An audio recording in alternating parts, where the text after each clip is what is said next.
दोस्तों आज हम आए हैं इस राइस के फील्ड में और छात्र छात्राओं को भी लाए हैं कि इसमें कौन सा डिजीज़ है ये डायग्नोस करने के लिए। और आज धान का एक महत्वपूर्ण रोग आपको दिखाएंगे जो कि आप सामने ये जो सिम्टम्स देख रहे हैं ये धान का एक महत्वपूर्ण रोग है जो कि फंगस के द्वारा होता है। इस रोग को हम शीत ब्लाइट के नाम से जानते हैं। और आप ये सामने सिम्टम्स देख रहे हैं कि धान के पूरे बेसल पोर्शंस पर इस रोग का इन्फेक्शन हुआ है और सिम्टम्स हमको दिखाई दे रहे हैं। आगे हम डिस्कशन करेंगे कि ये रोग कैसे स्प्रेड होता है और कैसे हम इस रोग से निजात पा सकते हैं। तो आप पूरी वीडियो में बने रहिएगा और समझिएगा कि ये रोग कैसे फैलता है और कैसे हम इससे निजात पा सकते हैं। तो आज आपको एक महत्वपूर्ण रोग है लॉस होता है जो कि शीत ब्लाइट के नाम से जाना जाता है। और ये जो प्लांट आप देख रहे हैं ये उसका सीड पोर्शन कहलाता है। ये बेटा यहाँ दिखाइएगा, ये शीत है जहाँ से लीफ निकलती है, ये शीत कहलाता है जी है ना। तो इस रोग को शीत ब्लाइट कहते हैं, यानी यहाँ पर हमको ब्लाइट दिखता है, शीत पर ब्लाइट। सबसे पहला सिम्टम्स आता है शीत ब्लाइट का, शीत पर सिम्टम्स आएगा। अब देखो आप इस तरह देख रहे हो ना ये पूरा, और बेटा ये ब्लाइट फेज होती है शुरुआती स्टेज की। यही ब्लाइट फेज में क्या होता है, यही इनर पोर्शन में पहुंच जाती है जो कि जिससे पूरा प्लांट पे इसका इफेक्ट नज़र आता है। इस पर बनने वाली ईयर जब शीत अफेक्टेड होगा, यहाँ से अफेक्ट होगा, कई बार ये रोटिंग भी शुरू हो जाती है यहाँ पर, है ना। रोटिंग मतलब सड़ने भी शुरू हो जाती है इसके कारण। अब देखो इसी प्लांट पर आप देख रहे हैं ना, जैसे ये इस पर इन्फेक्शन हो गया, जैसे इस पर इन्फेक्शन हो गया है ना शुरुआती में ही, तो देखो इस पर ईयर अब बनेगी नहीं बनेगी, या तो फिर ये बनेगी तो फिर ऐसी बनेगी। जैसे ये इन्फेक्शन देख रहे हो बेटा, ये शुरू हो रहा है, लेकिन हो सकता है इसमें रोटिंग कर दे। तो अभी पौधा कहाँ मिल्किंग स्टेज में है जी, तो यहीं से उसका प्रोडक्शन लॉस होने लगता है। शीत ब्लाइट एक फंगल रोग है, फंगस से होता है बेटा, और इसका फंगस राइजोक्टोनिया सोलेनाई है जी, राइजोक्टोनिया। और राइजोक्टोनिया बेटा ये मिट्टी में सर्वाइव करता है।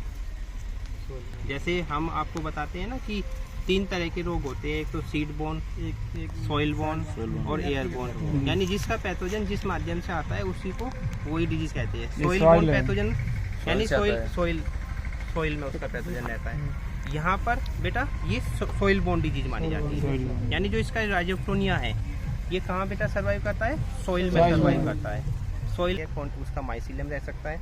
और ये जो राइजोक्टोनिया है ये स्क्लेरोसिया फॉर्म करता है। अब स्क्लेरोसिया बताइए क्या होता है। स्क्लेरोसिया यानी हमने आपको बताया था कि जब माइसीलियम उसका हार्ड स्ट्रक्चर बना लेता है तो उसको स्क्लेरोसिया कहते हैं। और वो स्क्लेरोसिया काफ़ी दिनों तक मिट्टी में पड़े रहते हैं। जब उसको फेवरेबल कंडीशन मिलती है फिर वे सर्वाइव जर्मिनेट करेंगे, जर्मिनेट करके इन्फेक्शन करते हैं। ओल्ड प्लांट में इन्फेक्शन ज़्यादा होता है, मतलब अर्ली स्टेज में ये इन्फेक्शन आप नहीं देखोगे, लेकिन जैसे जैसे ओल्ड स्टेज में देखो ऊपर तक इन्फेक्शन है बेटा, देखो यहाँ भी इन्फेक्शन यहाँ तक ऊपर तक फैला है, देखो यहाँ तक है ना। ये इन्फेक्शन पूरे प्लांट पे ऐसे दिखाई देगा। तो स्प्रेड बेटा जब एक बार इन्फेक्शन हो जाता है सॉइल के थ्रू, यानी सॉइल में जो पैथोजेंस है वहाँ से इन्फेक्शन हो गया, फिर स्प्रेड होता है, सेकेंडरी इन्फेक्शन चलता है, यानी जो यहाँ से जो इसका टच होगा पानी वहीं से उसके स्पोर कंटामिनेट करते चले जाते हैं। अब इसके लिए क्या मैनेजमेंट स्ट्रेटेजी अपनाई आप बताइए। क्या सबसे पहले बेटा प्राइमरी इन्फेक्शन को रोकना है। वो राइजोक्टोनिया जो पानी में इन्फेक्शन, पानी को में जो ब्राइन सॉल्यूशन आप बता रहे हैं ना बेटा, वो तब करते हैं जब सीड के साथ मिक्स रहते हैं। यहाँ तो सॉइल में तो यहाँ बेटा हमें एक तो क्रॉप रोटेशन अपना सकते हैं। क्रॉप रोटेशन में ये होगा कि जब हम धान की अगले वर्ष क्रॉप हटा देंगे तो सीरियल क्रॉप की जगह दूसरी क्रॉप लगाएंगे तो उसको होस्ट नहीं मिलेगा, यानी होस्ट पैथोजन इन्वायरमेंटल, तो पैथोजन भी है, इन्वायरमेंट कंडीशन भी मिलेगी। लेकिन होस्ट जब नहीं मिलेगा तो वो इन्फेक्शन नहीं कर पाएगा, तो इन्फेक्शन नहीं होगा तो धीरे धीरे उसकी पॉपुलेशन कम होती चली जाती है। तो क्रॉप रोटेशन जब हम 3 से 4 वर्ष का अपनाते हैं तो वो फायदेमंद हो सकता है। फिर बेटा सबसे इम्पोर्टेंट है कि आप उसका सॉइल एप्लीकेशन करें, यानी सॉइल को ट्रीट करना है। है ना। सॉइल को ट्रीट आप किस तरीके से कर रहे हैं ये डिपेंड करेगा आप पर, आप केमिकल से कर रहे हैं या फिर उसमें आप बायो एजेंट भी लगा सकते हैं। जैसे स्यूडोमोनास फ्लोरोसेंस है, स्यूडोमोनास फ्लोरोसेंस बेटा हम दोनों सीड ट्रीटमेंट भी कर सकते हैं, फोलियर स्प्रे भी कर सकते हैं, है ना। तो स्यूडोमोनास फ्लोरोसेंस यदि हमें अप्लाई करना है सॉइल में तो लगभग हमें 2 से 2.5 kg स्यूडोमोनास फ्लोरोसेंस का जो फॉर्मुलेशन आता है उसमें 2 से 2.5 kg चाहिएगा सॉइल के लिए। लेकिन यदि हमें सीड ट्रीटमेंट करना है बेटा तो सीड ट्रीटमेंट हाँ 10 ग्राम पड़ेगा बस 1 kg सीड के हिसाब से। तो सीड ट्रीटमेंट भी वहाँ कर सकते हैं और स्प्रे भी कर सकते हैं, यानी इसका हम 0.5% का सॉल्यूशन 0.5%। हाँ ये आपको याद रखना 0.5 है ना, यानी 5 ग्राम 1 लीटर में सॉल्यूशन बना के आप स्प्रे भी कर सकते हैं, है ना। इस स्टेज में जब आपको सिम्टम्स दिखाई दे तब इसको हम स्प्रे कर सकते हैं। जब ये डिजीज फैलता है बेटा इसके लिए फेवरेबल कंडीशन चाहिए, और जो अब टेम्परेचर जो चल रहा है अभी कितना है 28-30 है ना, इतने टेम्परेचर है ना। तो 28 से 30 डिग्री सेंटीग्रेड टेम्परेचर जब होता है तो ये इसके लिए फेवरेबल होता है। स्क्लेरोसिया जो मिट्टी में पड़े रहते हैं वे जर्मिनेट करते हैं और सबसे पहले इन्फेक्शन शुरुआत में यहीं से हो जाता है, जड़ से नीचे से जड़ पहले यहीं जड़े पे नहीं होगा, लेकिन जो बेसल पोर्शन पे प्लांट के बेसल पोर्शन पे इन्फेक्शन शुरू होता है, धीरे धीरे बढ़ता हुआ ऊपर को पहुंचता रहता है इन्फेक्शन।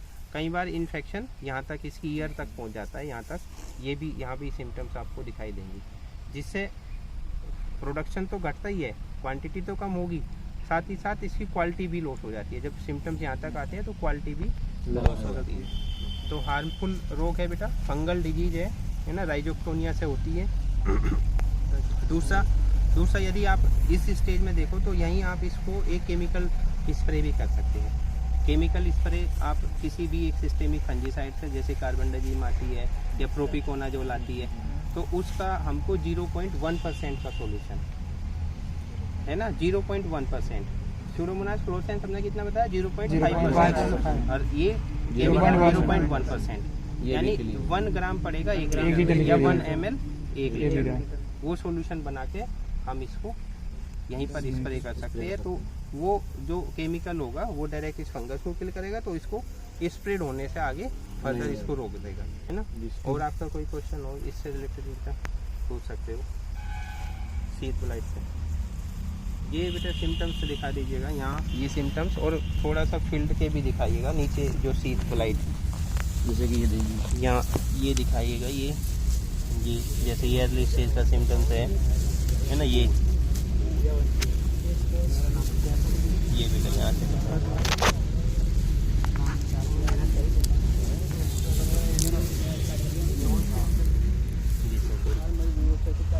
ठीक है।